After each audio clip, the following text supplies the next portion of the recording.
They said he could only shoot. They said he was a ball hog who didn't make his teammates better. They said he couldn't pass. They said Magic Johnson was the greatest point guard to ever do it. They said Lebron is the king of versatility, another 6'9" Magic prototype. But what if I told you there's someone who, despite not being a point guard, would match up or even surpass both of them? You would think I smoked a bad batch of weed and tell me to stay off the spliffs. But it's true. Into the building, Michael Jordan, fam. During the 1989 NBA season, for a stretch of 24 games, MJ played the point guard position. He put up numbers your favorite point guard could only dream of. How many shooting guards could switch to point guard and dominate better than the greatest point guard? Think about that for a second, fam. Today, we use the term GOAT very loosely. It used to be reserved for one individual. Now it seems everyone is a GOAT. But there were many reasons for one sacred term was applied to Jordan. This was one of them. Jordan played 24 games as the starting point guard for the Chicago Bulls. For 11 of those games, he put up maybe the greatest stats of a point guard. Half up. For the next few minutes, we're going to examine those 11 games and why Jordan could have been the greatest playmaker the NBA has ever seen, if he chose to. See, many in the media tout LeBron is better than Jordan because of his versatility and do-it-all style of playing basketball. Most notably, his passing and rebounding attributes make LeBron the better player in their view. Now I've caught you in a lie. Now I've caught you in a lie. Magic made everybody better. LeBron makes everybody better. Yes. D. Wade's made teammates better. Chris Paul's made teammates better. And by the way, Michael Jordan didn't make anybody better. Yep. He made the Bulls better. Teammates better. And by the way, Michael Jordan didn't make anybody better. Yep. Teammates better. And by the way, Michael Jordan didn't make anybody better. Yep. Teammates. And by the way, Michael Jordan didn't make anybody better. Yeah. The same abilities that made Magic Johnson unique. But at 6'9", you should be able to pass well because you can see over the top of the defense easily. At 6'9", you should rebound well. You're 6'9", not 6 feet. I know. When making these comparisons, many forget Jordan was 6'6", barely 200 pounds. Think about that. He played shooting guard all his life. But what if he played point guard? The thing is, we don't have to play 2K to find out, fam. We have a decent sample size to get an idea, and fam, it's crazy. Michael Jordan came into the league on day one and established himself as a serial killer on the basketball court. Facts. The way he could score and dance in the air was something we've never seen at that point. Out of jealousy and the inability to contain him, opposing coaches began bashing him. They said he couldn't pass, they said he was a chucker, blah, blah, blah, blah, blah. Y'all know the vibes. LeBron, he is revered because of his versatility. Jordan is diminished because of his perceived versatility. However, during this stretch of games he played at the point, he made all the pundits bow and apologize. He proved he could do it all, better than everyone else damn near. Now, let's go back to March 1989. The Bulls had just lost to the Celtics and were on track to have the worst record than the previous year. Jordan, frustrated with the lack of support on the floor, had a 2-hour meeting with then head coach Doug Collins. Collins realized he needed to make a change and help his disgruntled superstar. In a bold move, he removed Sam Vincent as the starting point guard because he wasn't getting the job done. MJ became the starting point guard. What followed was legendary, fam. Hey, we've got to remember, too, that Michael Jordan is still nursing an injury. He's still got the bad leg, the injury that's evidently going to drag on for a while, but he's had great success lately. 6 triple-doubles in a row off that point guard position. It almost would be 7 because, as I recall, he barely missed at Portland. Jimmy, he had 3 of those games you just saw there were on the road, so he's done it on the the opposition's court as well as at home. He's getting everybody involved in the offense. And of course, by doing that, getting everybody involved, the point production is up all over the lineup for the Bulls. But talking about Michael and the success that he's had, it's interesting. He may be considering a career change, maybe a permanent move to that point guard spot. He talked about it on his way to the arena tonight. In his first game as the starting point guard against the Seattle Supersonics, listen to the stat line. 18 points, 15 assists, 8 rebounds with 3 blocks. It was a 105-88 blowout win. 15 assists. 15 assists. But no worries, he's not a playmaker. Oh, 3 blocks. 3 blocks, fam? For a shooting guard? All right. He followed up the second game with another blowout win against the Indiana Pacers. His stat line read 21 points, 14 rebounds, and 14 assists in just 30 minutes. 30 minutes?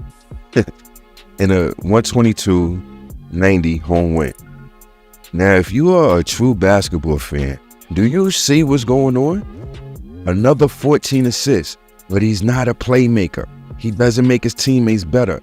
He's not as versatile as LeBron. Okay, fam.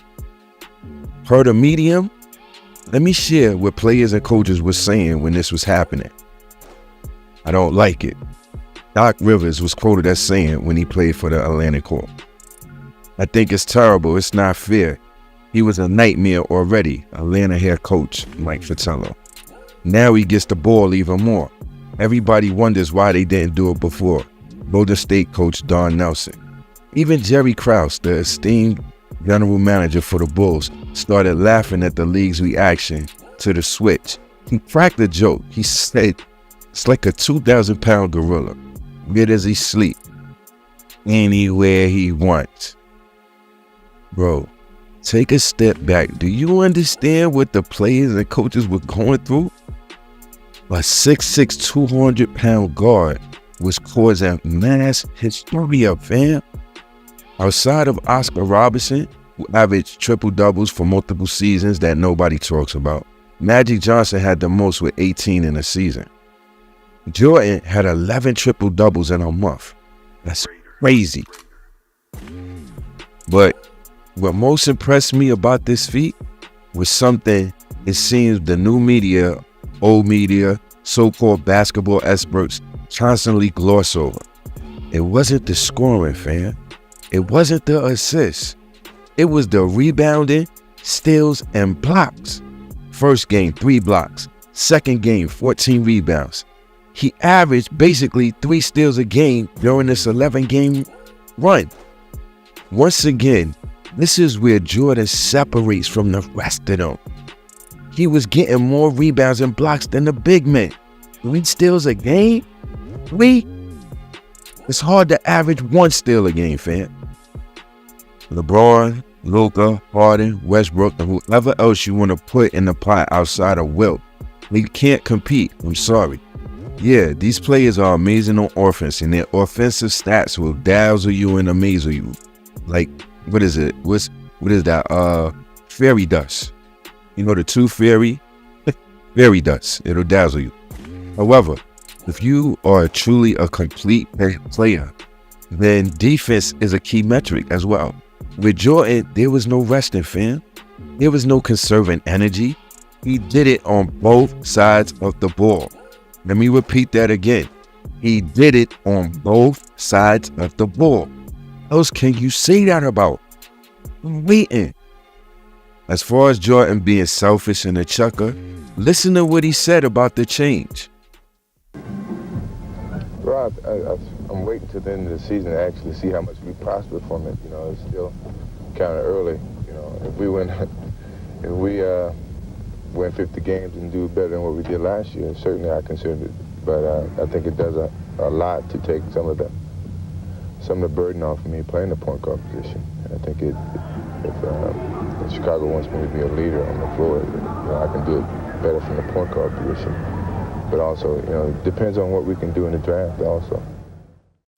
I've been bothered for some time about the Bulls being a one-dimensional team, the Michael Jordan team, The thing I've been harping about all year has come true.